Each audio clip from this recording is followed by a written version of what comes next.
Across Oregon, an unsettling stillness is quietly taking over entire neighborhoods.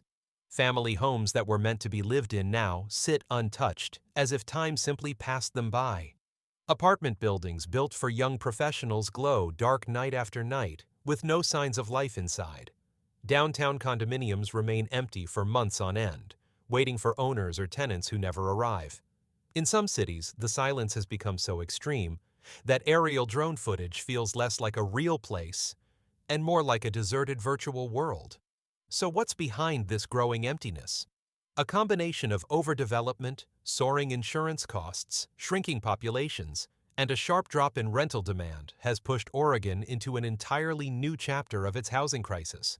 Homes are taking longer to sell, buyers are increasingly cautious, renters are leaving, and across the state, thousands of properties now stand vacant with little hope of a quick turnaround. Today, we're breaking it all down as we reveal the top 10 Oregon cities with the highest number of empty homes in 2025, presented in the cinematic storytelling style you've come to expect from Discover the Cities. If you're new to the channel, don't forget to subscribe. Now let's get started. Number 10. Astoria. Astoria is one of Oregon's oldest and most visually striking cities, known for its coastal views and classic Victorian homes.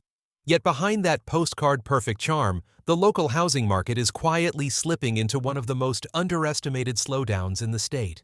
For years, Astoria drew in remote workers, retirees, and second-home buyers who wanted scenic living without Portland's congestion. By 2025, however, that momentum has shifted. Home prices rose far beyond what the area's wages could realistically support, and once strong demand began to fade. As tourism cooled and ownership costs climbed, many buyers simply stepped away. The result has been a growing number of homes sitting vacant, often unnoticed, across the city. During the boom, small cottages and craftsman homes that once sold in the mid-$300,000 range surged well past $500,000. Waterfront condos overlooking the Columbia River were frequently listed above $600,000, but that appetite has largely disappeared. Median household incomes in Clatsop County never caught up with those price increases, pushing many longtime local families out of the market entirely. As mortgage rates climbed and insurance premiums spiked, the affordability gap became impossible to overlook. Vacancy rates have steadily inched higher. In hillside neighborhoods south of Marine Drive, clusters of empty homes are now visible, many originally purchased as vacation properties or short-term rentals that no longer generate reliable income. A standard three-bedroom home priced near $500,000 can linger on the market for 60 to 90 days, even after price cuts of $20,000 to $30,000. Some sellers slash prices even further, yet buyer interest remains muted. Short-term rental owners are also pulling back. Travel along the northern Oregon coast has shifted toward more affordable destinations like Seaside and Warrenton, leaving Astoria's Airbnb occupancy noticeably weaker. Facing higher insurance costs, tighter regulations, and shrinking returns, many investors are quietly listing their properties in an effort to exit before conditions deteriorate further. Outmigration is adding another layer of strain. More residents are relocating inland to cheaper markets such as Longview, St. Helens, and Salem, shrinking the pool of potential buyers even more. Astoria is still undeniably beautiful, but the numbers no longer line up. In 2025, the city faces an uncomfortable reality: too many high-priced homes, not enough qualified buyers, and a housing market adjusting to far tougher economic conditions. Number 9. Roseburg. Roseburg has traditionally been known for its scenic surroundings, relaxed lifestyle, and a cost of living that stayed well below Oregon's larger metro areas. For a long time, that mix appealed to retirees, remote workers, and out-of-state buyers searching for affordability and a quieter pace of life. By 2025, however, Roseburg is experiencing one of the more surprising housing slowdowns in southern Oregon. Vacancy levels are rising, and the number of qualified buyers is shrinking faster than many expected. The biggest turning point has been the erosion of affordability. Homes that once sold in the upper $200,000 range surged into the mid to high $300,000 during the pandemic, driven by demand from buyers relocating from California and the Portland area. A typical three-bedroom home that cost around $280,000 in 2019 now often lists close to $400,000. Local wages haven't kept pace with those increases, leaving a growing gap between home prices and what local families can realistically afford. As a result, listings are sitting on the market far longer than they used to. In neighborhoods like Melrose and Green, homes priced between $350,000 and $400,000 commonly remain unsold for 60 to 90 days. Sellers who once counted on fast offers are now cutting prices by $15,000 to $20,000 just to generate interest. Vacancies are especially noticeable in newly built areas. Developers who added dozens of homes in northeast Roseburg and along Garden Valley Boulevard are now holding unsold inventory. In some partially completed developments, finished houses sit empty, while prepared lots remain untouched as construction stalls. Even incentives like closing cost assistance and upgraded appliances haven't been enough to revive demand. The rental market is also losing momentum. New apartment complexes near Stewart Parkway and the downtown core are reporting vacancy rates higher than anything seen in the past decade. Many former renters, including both families and retirees, are moving to more affordable nearby communities such as Winston or Sutherland. With limited job growth, slower in-migration, rising insurance costs, and home prices pushing beyond local income levels, Roseburg is stuck in a challenging cycle. There are simply too many new homes, too few buyers, and a market now adjusting to weaker long-term demand. In 2025, Roseburg stands out as one of Oregon's clearest examples of how rapid expansion can strain a small city's housing market. Number 8. Gresham. Gresham's housing slowdown is one of the most telling stories in the Portland metro area, revealing just how quickly a market can lose momentum once affordability cracks and migration patterns shift. For much of the last decade, Gresham functioned as a pressure release valve for buyers who were priced out of Portland's inner neighborhoods. Homes cost less, commutes were still reasonable, and monthly mortgage payments felt manageable. For first-time buyers shut out of Portland, Gresham represented a realistic and attainable entry point into homeownership.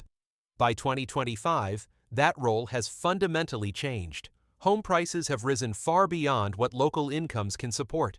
During the peak of the boom, townhomes that once sold for around $380,000 suddenly became starter properties. Newly built single-family homes in East Gresham pushed past the $500,000 mark across multiple subdivisions. These increases were driven by Portland residents seeking more space and by out-of-state buyers arriving with larger budgets. But that wave of demand has cooled rapidly.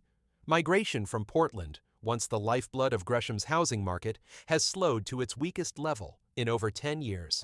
Many households that might have moved east are now skipping the metro entirely, choosing lower-cost cities in Idaho, Utah, Arizona, and Washington instead. Without that steady inflow of new residents, Gresham's buyer pool has contracted faster than anticipated. Vacancy rates are climbing across several neighborhoods. Homes that once went under contract within days now sit for 60 to 90 days, even after multiple price reductions. Those same townhomes that peaked near $380,000 are now being listed closer to $330,000. Yet buyer interest remains thin. Single-family homes priced in the mid-400,000s often receive very little activity, regardless of incentives. The rental market is reflecting the same trend. Many renters who once planned to purchase in Gresham have abandoned that idea altogether and are leaving Oregon, removing future buyers and further widening the imbalance between supply and demand. With insurance costs rising, utility bills increasing, and wage growth largely stalled, Gresham no longer feels like the affordable alternative it once was. In 2025, it stands as one of Oregon's clearest examples of a community where listings linger, demand continues to weaken, and the gap between available homes and qualified buyers grows month after month. Number 7. Medford. Medford was once the driving force behind Southern Oregon's housing boom, drawing in retirees, families, and remote workers with its mild weather, mountain views, and home prices that felt reasonable compared to Portland or Bend. In 2025, however, the city is experiencing one of the sharpest and most unexpected market slowdowns in the region. Home prices have surged far ahead of local incomes, wildfire-related insurance costs have skyrocketed, and the stream of new buyers moving into Jackson County has slowed to a trickle. The result is a market where listings now far outnumber buyers ready and able to commit. The affordability squeeze is the most obvious shift. During the pandemic surge, three-bedroom homes that once sold for around $300,000 jumped into the $450,000 range almost overnight.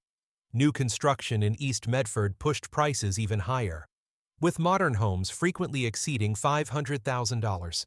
Much of that growth was fueled by out-of-state buyers relocating from California and Washington. But that migration wave has faded. Local wages never caught up, leaving many households unable to qualify for the prices sellers still expect. This imbalance is showing up in rising vacancy levels. In subdivisions near Crater Lake Highway and neighborhoods around North Phoenix Road, homes now sit empty for months at a time. Listings that once sparked bidding wars are seeing little activity. A three-bedroom home priced near $480,000 can linger for 60 to 90 days, even after price cuts of $20,000 or more. Sellers who anticipated fast, competitive sales are now realizing just how thin the buyer pool has become. Insurance costs are adding yet another layer of pressure. Wildfire-related premiums have pushed ownership out of reach for many first-time buyers. Builders are feeling the strain as well. Developments in Southeast Medford and White City that once expected steady demand now show unsold homes, unfinished lots, and incentive packages that still fail to attract strong interest. With ownership costs climbing, migration slowing, rental demand softening, and prices sitting far above what local wages can support, Medford enters 2025 facing a difficult adjustment. Too many homes, too few buyers, and a market struggling to regain its footing. Number 6. Salem. Salem is quietly becoming one of Oregon's most underestimated centers of housing vacancies. While it never experienced the explosive real estate frenzy seen in places like Portland, Bend, or Central Oregon, the city benefited for years from its image as a steady and relatively affordable state capital. That sense of stability helped keep demand consistent, but by 2025, the conditions that once supported Salem's housing market have weakened. The result is a city with far more homes available than buyers prepared to move forward. The slowdown first became visible in the rental market. Newly constructed apartment complexes in South Salem and Kaiser are now reporting vacancy rates well above initial projections. Units that once filled almost immediately during the boom are sitting empty for months, and several developments have slipped into double-digit vacancy territory. Northeast Salem shows an even sharper increase, signaling that declining demand is spreading across different income brackets and housing types. On the ownership side, the cooling is just as evident. Homes priced around $450,000, a typical range for updated three-bedroom properties, are now taking 70 to 90 days to attract serious offers. Sellers are cutting prices by $10,000 to $20,000 in hopes of increasing showings, yet buyer traffic remains limited as many households run headfirst into affordability limits. Salem's core issue lies in the growing mismatch between rising living expenses and stagnant wage growth. Insurance premiums across Oregon have climbed rapidly, while utility costs and property taxes continue to rise.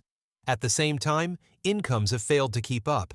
Buyers who could have comfortably purchased a home 5 years ago are now looking toward more affordable alternatives in Albany, Lebanon, or Springfield. Others are choosing to remain renters because ownership no longer makes financial sense. Migration trends are adding further pressure. An increasing number of residents are leaving the Willamette Valley altogether for lower-cost states such as Idaho, Utah, and Washington, shrinking the buyer pool even more. The outcome is a visible pattern of empty homes across Salem's neighborhoods. Listings linger, market activity slows, and the gap between supply and demand continues to widen month after month. In 2025, Salem stands out as a market struggling to reconcile high prices with weakening economic momentum and a diminishing base of willing buyers. Number 5. Eugene. Eugene is undergoing one of the fastest and most dramatic shifts in housing vacancies anywhere in Oregon, and the pace of the change has caught even seasoned market observers off guard. For years, the city seemed well protected by the presence of the University of Oregon, steady public sector employment, and a lifestyle-driven demand that felt reliable and consistent. By 2025, however, those stabilizing forces are weakening at the same time. As they fade, more homes are sitting empty for longer periods, and sellers are being forced to reset expectations they once took for granted. The most visible pressure point is in student-focused neighborhoods surrounding the university. These areas historically enjoyed near-full occupancy every academic year. Today, vacancies are rising. Enrollment trends have shifted. Hybrid learning has become more common, and many students are choosing cheaper rentals in Springfield or farther from campus altogether. Properties that once promised dependable income are now dealing with vacant bedrooms and extended gaps between tenants. Investor behavior highlights the strain even further. Many out-of-state buyers who purchased older homes between 2019 and 2022 were counting on steady cash flow. Instead, they're facing sharply higher insurance premiums, rising utility costs, and expensive maintenance issues. Major repairs, such as roof replacements, aging plumbing, and outdated electrical systems, are pushing many investors to sell, adding additional supply to an already softening market. Affordability challenges are intensifying the slowdown. With Eugene's median home price hovering near $500,000, home values have clearly outpaced local income growth. Monthly mortgage payments at those levels are simply out of reach for many households. Buyers who once planned to settle in Eugene are now looking toward Creswell, Springfield, Junction City, or leaving the area entirely in search of lower costs. Vacancy data reflects this shift clearly. Several neighborhoods, including West Eugene, the Ferry Street Bridge area, and communities south of campus, are now reporting vacancy rates above 15%. Newly built townhomes and updated single-family houses are lingering on the market far longer than expected, even after meaningful price reductions. In 2025, Eugene feels like a city that expanded in anticipation of a population that never fully arrived. The homes are ready, but the buyers and renters who once fueled demand are no longer showing up, leaving behind a growing landscape of empty properties and no immediate signs of recovery. Number 4. Bend.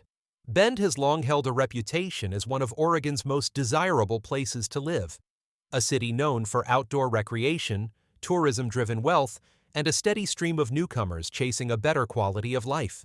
By 2025, however, that momentum has slowed sharply. What was once a red-hot housing market is now marked by empty listings, stalled construction projects, and affordability pressures that have pushed many would-be buyers to the sidelines. For more than a decade, Bend's home prices climbed at a pace far beyond local wage growth. Median home values pushed past $700,000, while many newer homes on the west side regularly listed above $900,000. At those price points, Bend's appeal became out of reach for the very workforce that keeps the city functioning. Teachers, healthcare workers, service staff, and even mid-level professionals found themselves priced out of the market. The consequences of that imbalance are now becoming visible. New developments on Bend's east side tell the story clearly. Streets lined with partially completed homes sit unusually quiet as construction slows or stops entirely. Builders had anticipated steady demand, but the pool of qualified buyers simply isn't large enough to support the volume of new housing. Some neighborhoods that were expected to sell out by 2023 are still dealing with double-digit vacancy rates in 2025. Condo and townhome inventory has nearly doubled compared to pre-pandemic levels. Units priced between $450,000 and $600,000 are remaining on the market for months, even after price cuts of $10,000 to $20,000. Sellers who once counted on bidding wars are now competing with similar units offering incentives such as closing cost credits, reduced HOA fees, or other concessions. The rental market reflects the same imbalance. Higher-end rentals that once filled quickly with tech workers, Californians relocating north, or seasonal employees are now sitting empty. As housing costs climbed, the flow of new residents slowed. Many potential buyers and renters are choosing more affordable alternatives like Redmond, Prineville, or even relocating to states such as Idaho and Montana. Bend's vacancy issue comes down to one core reality. Prices rose far faster than incomes, and the buyer pool simply couldn't keep up. In 2025, the city is navigating a landscape of empty homes, unfinished developments, and a housing market no longer supported by the rapid growth that once defined it. Number 3. Tillamook County. Tillamook County has always had a distinct coastal appeal. Ocean views, quiet forested hills, and home prices that stayed well below Portland's made it a longtime favorite for retirees, remote workers, and second home buyers. For years, that balance kept the local housing market relatively steady. By 2025, however, the county is facing a sharp and largely unexpected slowdown, one that highlights how exposed smaller coastal markets become when prices climb faster than incomes and essential costs rise all at once. The most dramatic shift has been affordability. During the boom, homes that once sold in the mid-$200,000 range jumped into the high $300,000s and low $400,000s, particularly in areas near Netarts, Oceanside, and along the bayfront. Local wages never caught up. Many full-time residents can no longer qualify for homes now approaching, or exceeding, $400,000. Inventory is rising across Tillamook, Garibaldi, Rockaway Beach, and nearby communities. Typical three-bedroom homes priced between $320,000 and $400,000 are sitting on the market for 60 to 90 days, even after price cuts. Sellers who once relied on steady coastal demand are now reducing prices by $10,000 to $20,000 with little improvement in buyer activity. Hesitation among buyers continues to grow, and insurance costs are a major factor. Increased exposure to coastal winds, updated flood zone maps, and rising storm risk have driven premiums sharply higher. Annual insurance costs that once hovered around $500 can now exceed $3,000, pushing many first-time buyers completely out of the market. New construction is slowing as well.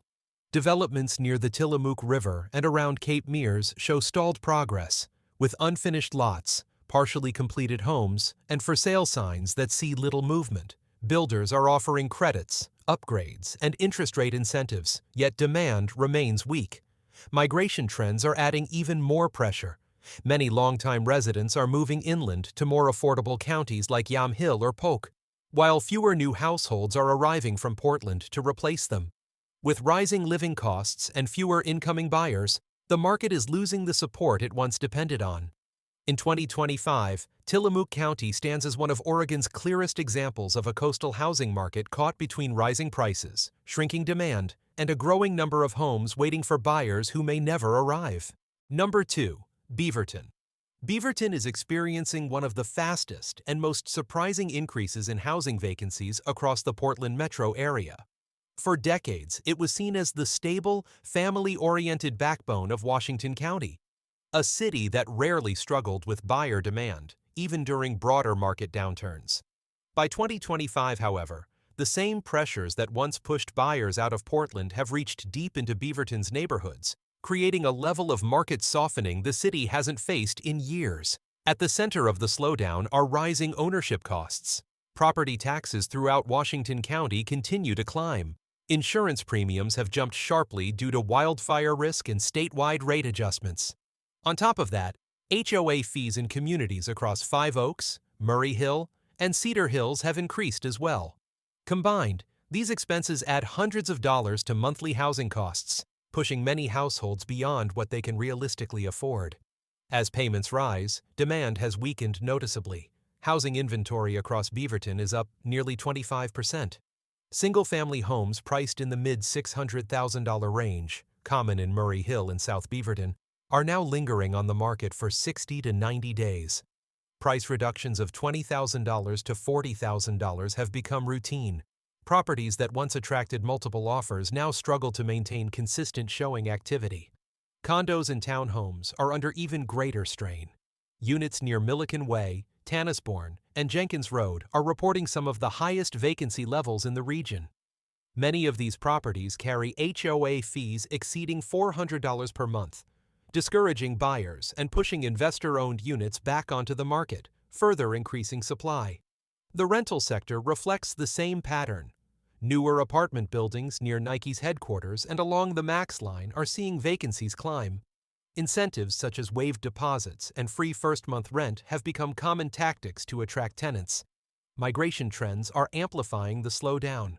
Many households leaving Portland are now bypassing suburban Beaverton altogether, choosing places like Vancouver, Salem, Bend, or relocating out of state where housing costs are lower and incomes stretch further. In 2025, Beaverton stands as one of Oregon's clearest examples of demand erosion. A city once known for consistency and reliability is now dealing with rising inventory, weakening buyer interest, and a growing number of homes waiting for buyers who have already moved on. Number 1. Portland. Portland now sits at the heart of Oregon's vacancy crisis, and the scale of the slowdown is unlike anything the city has seen in years. A metro that was once considered one of the most desirable places to live on the West Coast has entered a period defined by swelling inventory, fading demand, and deep uncertainty. By 2025, Portland holds the highest concentration of vacant homes in the entire state. Several forces converged to drive this shift. Years of steady outmigration have reduced the city's population as thousands of households relocate to places like Vancouver, Bend, Boise, or leave the Pacific Northwest, altogether in search of lower taxes, more affordable housing, and a different quality of life. Fewer residents naturally mean fewer buyers, and the impact is now visible across nearly every neighborhood. Home prices had already stretched beyond what local wage earners could reasonably afford. Median values near $570,000 during the market peak are no longer supported by today's buyer pool. Listings now remain active for 90 days or longer, even in areas that once saw homes sell almost instantly. Price reductions of $50,000 to $100,000 have become increasingly common as sellers chase shrinking demand. Condominium towers show some of the most severe weakness. Buildings in the Pearl District, South Waterfront, and downtown Portland are reporting among the highest vacancy levels in Oregon. Investors who bought during the boom are now selling at discounts or leaving units empty altogether as HOA fees rise and special maintenance assessments pile up. In some towers, entire floors show more dark windows than occupied ones. Single-family neighborhoods tell a similar story. Streets that once buzzed with buyer activity now feel noticeably quieter. Homes that used to sell at full price within a weekend are lingering month after month. Even well-updated properties in areas like Laurelhurst, Selwood, and Alberta are facing limited interest. High insurance costs, rising property taxes, and growing uncertainty about long-term appreciation have pushed many potential buyers to step back entirely. With fewer newcomers moving into the region, inventory continues to grow faster than demand can absorb it. In 2025, Portland's surge in vacancies stands as the clearest sign that the city's housing market expanded far beyond the population willing or able to sustain it. Entire blocks feel subdued. Sales have slowed dramatically, and thousands of homes are waiting for buyers who have already chosen to look elsewhere. These 10 Oregon cities reveal a housing trend few anticipated. Homes are being built and listed faster than buyers, and renters can absorb them. Prices remain elevated. Insurance costs continue to rise. Migration is slowing. And once active neighborhoods are growing quiet. For more cinematic, long-form investigations into the cities shaping America's future, subscribe to Discover the Cities.